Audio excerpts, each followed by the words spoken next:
This meeting is being recorded. Hi, everyone. It's Kate Kay, and I am back with Dr. Cynthia Mealer, who is joining us for her third fireside chat. We are very grateful. And I won't make you introduce yourself, Cynthia, but just so everyone's on the same page, our chat today is about the mind-body connection. And just so you guys are all caught up, I had talked to Cynthia before we did this about why I think this is a really important topic for our work.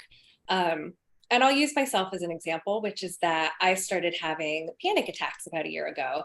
And I did everything I could to get a medical diagnosis. Like I got my thyroid tested and I got all my hormones tested and I went through doctor after doctor after doctor. They thought I had vertigo. And finally someone said, no, I think that you're just having like these panic attacks. And even though I'm really mental health oriented, it just hadn't struck me that that's what it was, that something in my mind could cause such an extreme physical reaction. So I'm really excited that Cynthia is here to join us. And Cynthia, why don't you jump in? Right. So just a reminder, I'm a clinical psychologist. I'm also a Tai Chi teacher and a yoga instructor. And I've been doing meditation and yoga and mindfulness and Tai Chi for about 30 years. Tai Chi is a little newer, only about 8 years. But I'm a big believer in this. And I'll say it just the simplest way possible, right? Like your brain doesn't come out of your body. It's connected. Your mind, body, and spirit. We talk about them a lot in our culture, like, oh, it's your body, go see an MD. Mm-hmm. It's your mind, go see a shrink. It's your spirit, well, go find a religious person, a chaplain or a pastor or an imam or whoever, right? But we treat them like they're separate. Right. They don't come apart, right? They don't come apart. And we all know. We have lots of sayings, right? Oh, I have butterflies in my stomach. Mm-hmm. Does that mean you swallowed butterflies? No. Everybody knows like that means you're nervous, right? That's your mind. Hey, I'm anxious about something. It's affecting my gut. Mm-hmm. Most people know like, oh, my stomach really hurts. Oh, are you worried about something? I have a really bad headache. Are you stressed? Yeah. Are you angry? If you think about when you have emotions, it can actually be really helpful when you have emotions to think about where do I feel this in my body, right? Positive and negative emotions, right? Like where do I feel it? Like when I look at my dog or my child, like do I feel that maybe in my chest? Mm-hmm. When I look at my taxes, do I maybe feel that in the pit of my stomach? And a lot of people end up in the emergency room every day for panic attacks. And typically when the psychologist walks in or when the doctor says, hey, you're having a panic attack, people don't say, oh, cool, what do I do about that? They say, no, it's not in my head. It's real. It's a real problem. And it is a real problem, right? Your mind and body and spirit are connected. Right. And the basic mechanism is your nervous system, to just do it at a really simple level, right? Your nervous system is kind of divided into two parts. Your sympathetic nervous system, we've all got that one down. Yeah. That's fight or flight, right? Your sympathetic nervous system. Most of us walk around sympathetically overactivated or in fight or flight. So that's like walking around like there's a tiger chasing you. Maybe for the last decade or 3. Right. And so you might be really used to feeling that way. Okay. So these mind-body practices are super helpful to get you in touch with your parasympathetic nervous system. Rest, digest, and heal. So some people call it the healer within, right? Your body, if your body is on alert, it's kind of like a country at war. If a country is at war, it's focused on defense, right? And so all your resources are focused on defending against that tiger.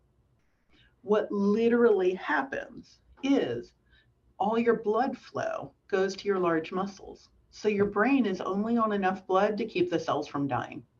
That does not help you thinking things through. Your gut completely shuts down because you don't have time to digest food. That takes a lot of resources. And if you think about like a sink being closed or stopped up, if you keep throwing stuff in it, it's not going to go well, right? And if you think about that and all the digestive problems people have, if you're sympathetically overactivated, your gut is shut down, but you're still tossing food in. So fight or flight. It's very literal. Your body wants to be able to fight or flee at a moment's notice. Okay. So that goes one of two ways. Either, hey, it's just going to sit here and we're not moving it because I don't have the resources to digest it. Right. So you might get bloating or constipation or achiness or whatever, or might just feel queasy all the time, right? Mm-hmm. Or your body's going to say, I got to be light. We're going to run. Everything's great. And so those are two ways a lot of people experience stress is with their digestive system.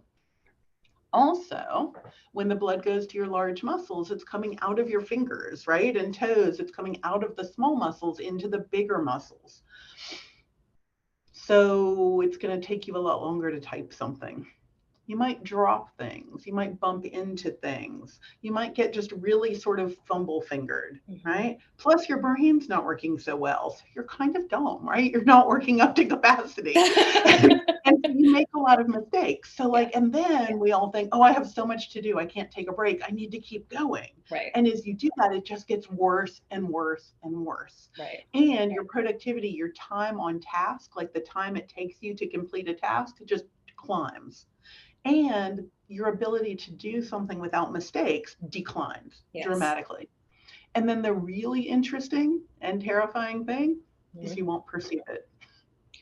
When they do research on people, they don't perceive it. They don't perceive, oh, I really need a break. Cynthia, so when I started having these panic attacks and someone said that to me, and I didn't feel defensive so much as I thought that can't be right because I am not aware that I'm having anxious thoughts. Like I wasn't having just recurring thoughts about things that were stressing me out. I didn't feel like I was overwhelmed, but my body was giving such clear indicators that I was in crisis. Like I developed, no joke, a chronic eye twitch throughout the whole day. It wouldn't go away. And I was like, my vision, something's wrong with my vision. I was getting a brain tumor. Exactly. And that just adds to it. But it was so my body, and it kept going because at no point was I thinking that is what this is. So when they suggested it, it wasn't, I personally didn't feel defensive, although I know that is also a thing. But I was like, how can you be that overwhelmed and not be aware of it? And the thing is, it's my body was aware of it. It was asking me to be aware of it. I just wasn't understanding what the signs were supposed to be. Exactly. So, yeah. And that's so common. And if you have a panic attack, it feels like you're dying. It feels like a heart attack. I mean, it's horrible. It's absolutely horrible. And then sometimes you get into the next thing, which is the fear of having a panic attack creates a panic attack. And it can just be seriously ugly. So the answer to that, and this is something I've been doing this for over 30 years, right? So the answer to this is get control of your nervous system. And it's not hard. It's not hard. You can do this.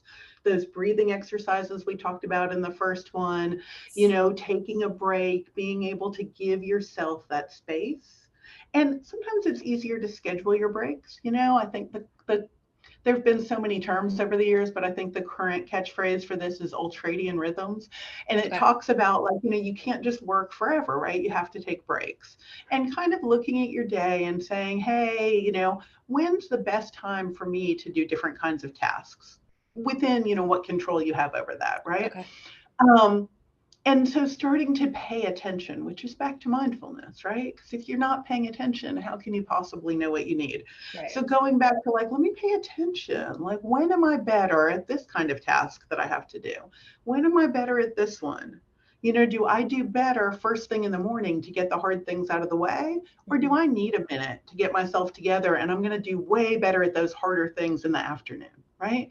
Or maybe it's focused attention versus meetings or conversations, but we're all different on that. And so learning to know what that is, not because you can do it every time, but so that at least you have a fighting chance to accommodate yourself when you're able to, if you have some awareness. Be really helpful. So your parasympathetic nervous system, rest, digest, and heal. If your body is fully on defense, it can't go back and clean the cholesterol out of your arteries. So you're going to build up way more cholesterol and plaque if you're chronically stressed out, because cholesterol is just a patch for a weak spot in your artery. And the grand design, right, is that then your body goes back and patches it up and the cholesterol gets dissolved. But if you never come out of fight or flight, that little repair crew never goes in because it's out on the front line. This is so And so, interesting because yeah, I think like we hear certain symptoms, like physical symptoms of anxiety, and we can kind of peg it, right? Like if somebody is feeling like if the butterflies in their stomach, something like that, that's easy to peg. But talking about like high cholesterol or like numbness in your fingers, like these are things that I would never, ever think to attribute to long-term stress. Right. And if you look at, the current popular one is mindfulness or meditation. You've probably seen a million headlines saying, oh, mindfulness helps, anything you can throw at it. Right. It's not mindfulness, right? It's your parasympathetic nervous system. Right. And you can get there however you want. So for some people, sitting and doing breathing exercises, sitting and meditating is not a thing. It just makes you want to come out of your skin, and it is too right? I get that. That's what I love. And yoga, there are a lot of really great yoga classes, but a lot of them in the United States are really geared more towards exercise than to that mind-body unity that yoga is kind of supposed to be historically. Right. And so Qigong hasn't quite gotten polluted like that yet. It's kind of like Tai Chi. It's kind of Qigong, Tai Chi, Kung Fu. They're all in one family, from like a very internal to a very external kind of state. So you can look for Qigong, or there are tons of things on the Live Whole Health blog, or all over YouTube, right? So one thing you may want to do, let me just show you a couple of things that are very easy. So if you would, stand up with me. And you can do this sitting too. So if you want to do this sitting, you can do that. So first, just let your arms float up to about shoulder height, and then flip them over and let them float back down. So breathing in, floating up. Breathing out, floating down. Next time your arms float up, let your weight rock towards your toes. Maybe a little, maybe a lot. And then it rocks towards your heels as you come down. Nice and slow. How slow can you go? Let it feel like your arms are just floating.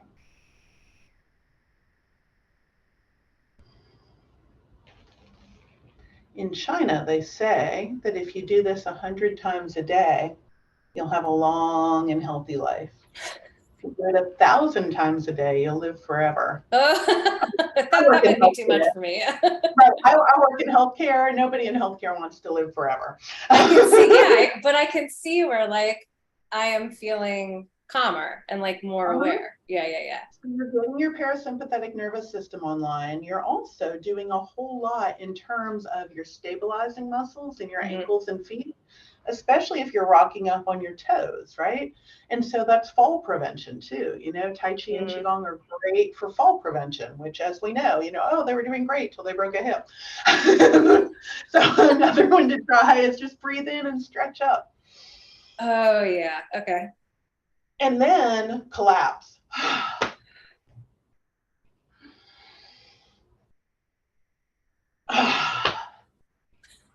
Just your collapse is more intense than mine.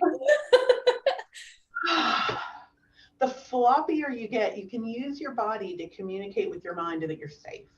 Because if you're in fight or flight, which you probably are, because most people are, especially now, right? Hashtag 2022, that's my thing today.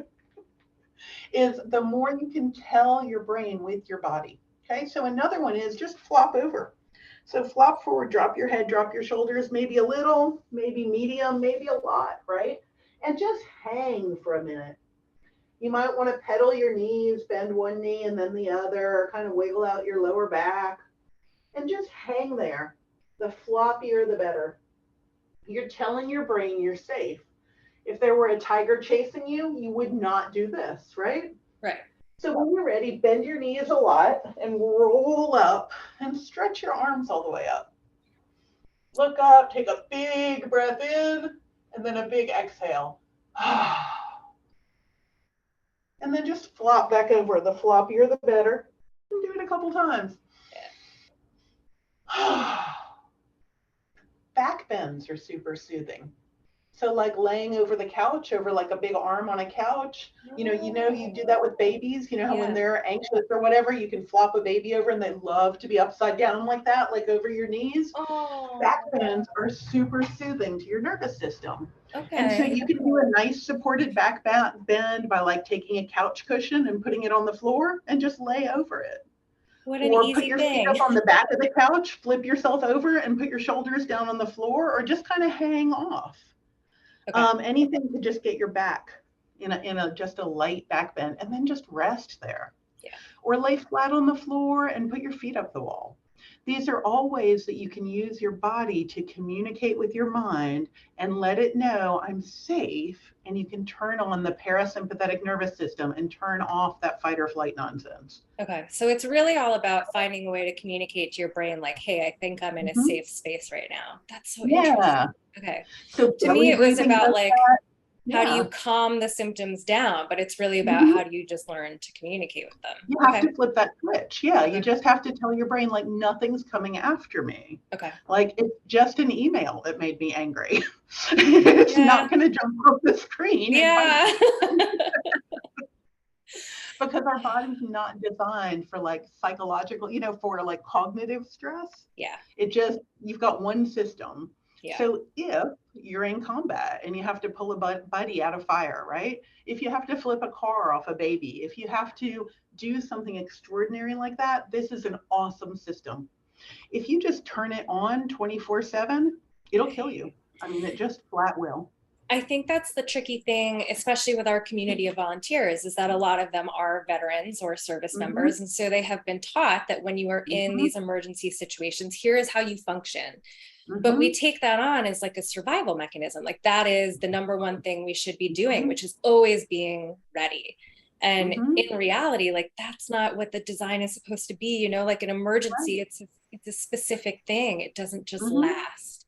And so I think, that makes a lot of sense about how it can help you in combat or certain situations. But when you're dealing with, for example, a year-long relocation and resettlement project with Afghans, like that's not going to be sustainable. Right. That's interesting. Or when you're dealing with your child or the IRS or a medical issue or being overwhelmed with work or whatever is going on in your life, your parasympathetic nervous system is your friend.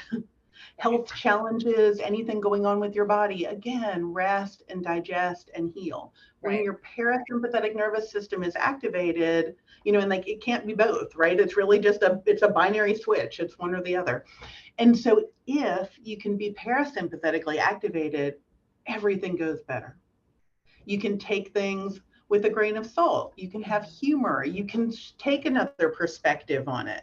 You can put it over here and think about it because you've got a full amount of blood going to your brain with oxygen that will help you think.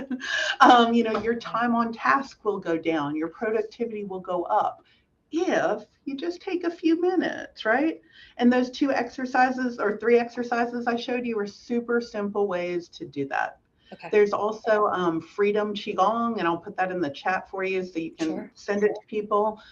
He's a Marine vet who's a good friend of mine, an awesome Tai Chi and Qigong teacher, and he has a bunch of free stuff online that anyone can access to just do like little tiny short classes. Like some of them are 5 minutes long. It's like, I think it's a 26-day class on Tai Chi, and it's like 5 minutes a day. Okay. And you'll know what you're doing at the end, and you'll feel so much better.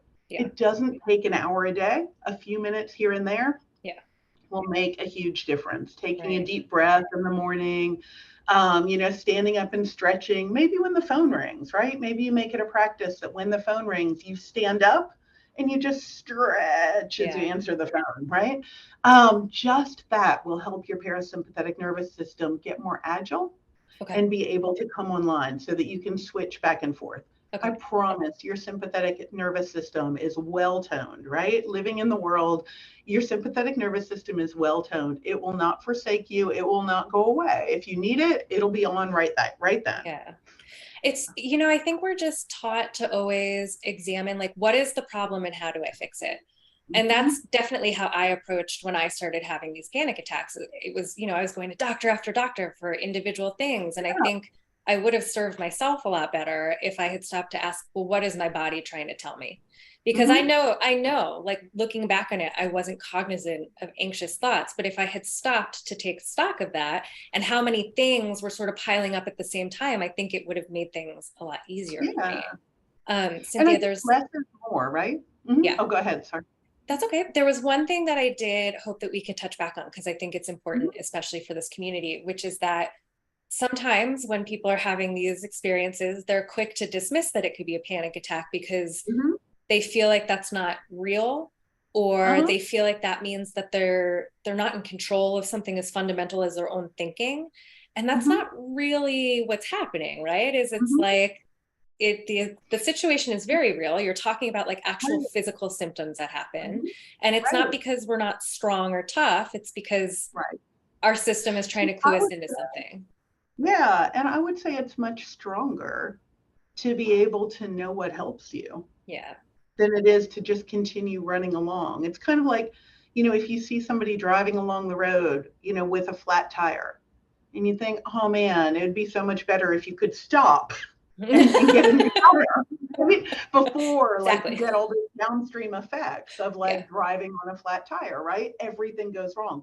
And I think your nervous system is the same way. Like when you start to feel it, and if you pay attention, you'll start to feel it, right? If you Mhm. pay attention and just sort of stop.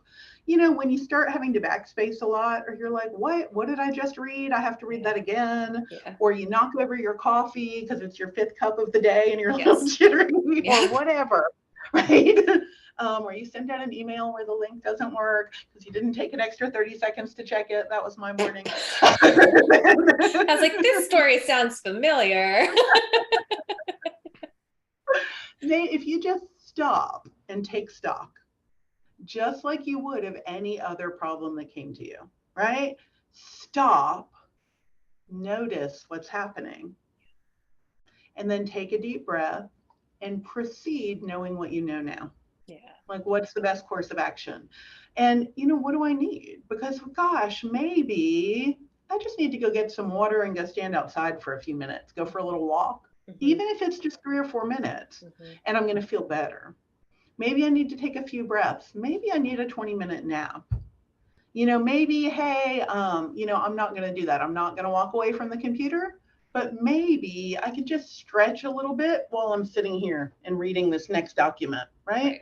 And just, kind of work on those things that might make Yes. me breathe a little bit more. Just even opening your chest, right? Right. Like even just breathing, closing to push the air out and exhale, opening, almost like a bellows. Even just that can be very soothing and can just help you get control so that your mind and body are working together. Right. So the note that I want to end on, and I always hate when we run out of time with you, Cynthia. I I could know. talk to you forever. But the point, and this is kind of a bummer, and I hate that I'm picking up on this, but it is the note that these symptoms can really be life-changing or fatal. Like there are a lot of people who think, well, if I can just get the actual symptom under control, if I can take some medication for my high blood pressure, if I can take some pills for my gut, that will change things. But because of that mind-body connection, you really need to address whatever is stressing the system out. Yeah. Yeah, or else this is going to be a lifelong problem.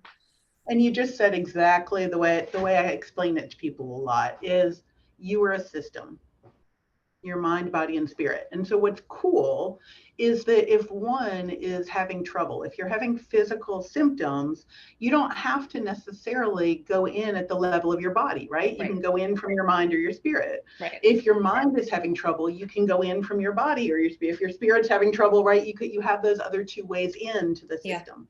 Yep. But if you think about the system, kind of like that tire, right? If you think about a tire and if you overinflate a tire, the place where it bubbles is not actually that significant, right? Mm-hmm. The problem is the tire's overinflated, but you're going to get a bubble, right? That's what symptoms are. Okay. So, when you as a system are overinflated, getting an eye twitch, getting a stomach ache, having a headache all the time, having your muscles knot up, right? Those are all just bubbles on the tire. That's not the problem. Right. So chasing the bubbles isn't going to do a lot. You have to take down the pressure on the system. And if you Yes. can think about it that way, sometimes it's really helpful, because you know what? You know yourself better than anybody else. And You are very I can familiar with attest to yourself. that. Yeah, like I Yeah. can attest that, because when I started dealing with the stress that I was feeling, Mhm, the physical symptoms started to get better. mhm, You know, the eye twitch went away, and mhm. now I'm at a point where I can better understand, like, okay, on a day where the eye twitch comes back, that means it's time to slow down. This is Yeah. not like a power through it because you can still kind of Right. see your computer. It's like a you need to close it and take a break. And so I've gotten a Right. lot better, but I have to say that, like, my body felt better Mhm. when I dealt with my mind. Absolutely. Yeah. Yeah. Ugh, And sometimes that's really just it. Like, you know yourself. yeah. So maybe make a list. So those days where you're like, okay, I'm not okay, but I don't know what to do because I can't think because I'm too sympathetically activated. Yep. Have a list. What helps me? And Yes. sometimes it helps to give yourself a hug. It sounds stupid, but hugs produce oxytocin, even Yeah. if you hug yourself. You Yeah. know, you can hold your own hand. It can be really powerful. And maybe you just kind of pat yourself, and you, just like you would, if a toddler freaked out on you, you probably wouldn't go over and kick them. You'd Right. pick them up and you'd pat them, right? Probably. And you'd be like, hey, what's the matter? What do you need? Yeah. You can do that for yourself. Like, what's the matter? Do you need a cookie? Do you need a nap? Yeah. Do you need your All of it. friend? I need all Like, of what it, do you Cynthia. need? Right. But I think if you take a minute to do that, or you make yourself a list, like, I know myself, I know what helps me. Do I want to take a shower? Do I want to go for a walk? Do I want to call my friend? Which friend? Like, what are you going to do? And if you have a list, then that kind of gives you an easy way to almost have a safety plan for yourself. Yep. Like, hey, when I start to feel overwhelmed, here's a list of simple things I can do to help. Okay. Oh, Cynthia, I hate to do this, but we're just at the end of our Great to talk time. to So you. I'll ask the same question as always, is what one thing would you like our viewers to be left with? Like, what one message? Mhm. Taking care of yourself is not selfish. It is the best thing you can do for everyone you encounter. Nobody needs to deal with me if I'm not taking care of myself. It is unkind. And so when you get it in your head, I can't stop because there's so much need, don't forget that. Yeah. Don't forget that part. Thank you, Cynthia. I really appreciate it. All right. Absolutely. So glad to be here. Thank you Thanks, guys for all the guys. great work that you do. Sure. Bye.